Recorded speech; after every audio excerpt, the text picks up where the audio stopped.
Hey y'all, hey, what's going on? So I know I haven't introduced myself to the channel yet. My name is Tabitha. I have been around the YouTube streets for a very long time, many years, maybe 12 to 15 years, I'd say. And, I went on this very heavy, dramatic circumstance amidst my YouTube journey, and I fell off. And I've tried coming back off and on in these past 7 years, and it's been pretty hard. I still wasn't ready. So as of late, as you all can see, the shorts that I have posted, that season's kind of bad. It seems that way anyway for this season. So I'm not in these YouTube streets today. I am, and plus the weather is kind of yucky. I'm inside.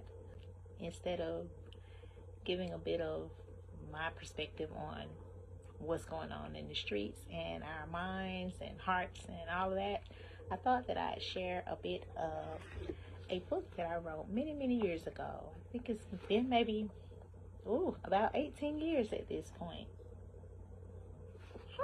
That's how old this book is. And the amazing, interesting thing about it is, well, I'll say it's, as I read some of what I have going on in this book, it still relates to today. So I thought that I'd read a few pages from it, and then we'll do a bit of conversing on what's going on, even in today, and how we should continue to heal ourselves. So I'm not going to read too many pages. I am, I'm just gonna, it's a dramedy. And also the interesting thing, this is a non-fiction book, and what I have learned is, over the years as I was on my journey, I realized that I was manifesting much of what I wrote in this book. So some, of course, again, maybe some of the things in this book are true, maybe some of the things are not. So y'all don't think too hard on it. But yeah, what we write, we manifest. I wasn't mentally there and aware in such a way in this season. I wasn't really aware of how strong our words are, and that our energy and the vibration that we are honoring in the seasons of our lives. I did not realize that. You write it, you think it, you feel it, so shall it be. So the toxicity and just all the stuff that I wrote in this book, again, some may be true, some may not. Yeah, it's real out here, y'all. It's real. I did not know. So let's go. Let's see what's going on. So here's what the introduction. We're gonna start with the introduction. I do have some shout outs and everything, but we're gonna go with the introduction. In the introduction, I wrote, no matter how badly we like to consider our relationships the best in the formulas of relationships, whether it be family, friend, or intimate, we must take a deep look into ourselves and our lives and try to realize the truth of it all. We're always criticizing one another. Like crabs in a barrel, we continuously pull each other down.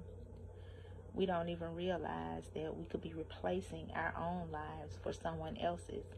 The coveting.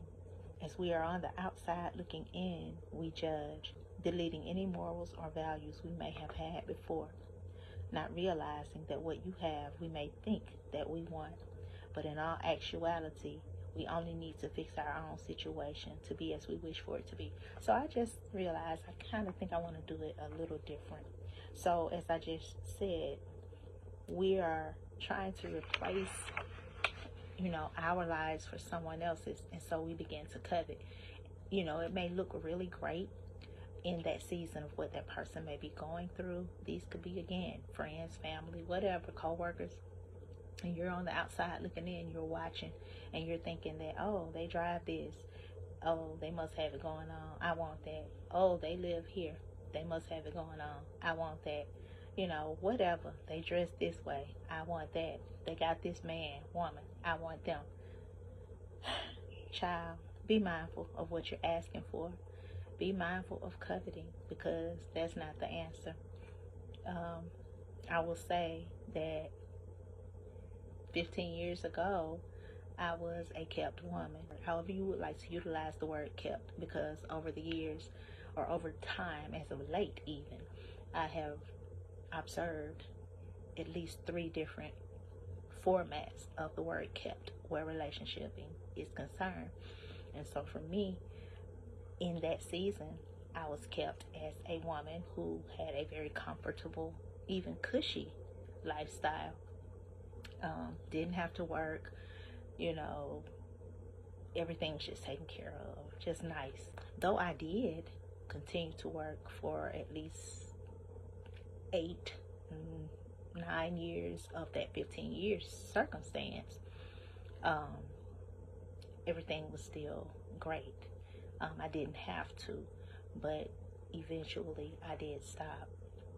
And that was the worst move that I could have made. So I'm saying all of that as well to say, in that lifestyle, people are looking, watching, assuming that what they saw us have, saw me having whatever I wanted, that everything was great. Not realizing that I was a princess in a castle and I really couldn't come out and play. So when I did, you know, I was never happy. I wasn't happy. And I will literally say pretty much the entire relationship, because I knew out the gate, that was not where I should have been. And you all may be asking, well, why would you go into it? Money always draws you in, especially when you're in a situation where you are broken, empty, and tired of struggling. So that was how I became captive in that circumstance. I will not say nor blame all of the situations on him, but I will just say I knew better. I knew better out the gate. So yeah, so, you know, just be mindful of what you're stepping into. If you feel it, if you're in the bulk of life in society now, the bulk of us have intuition and discernment.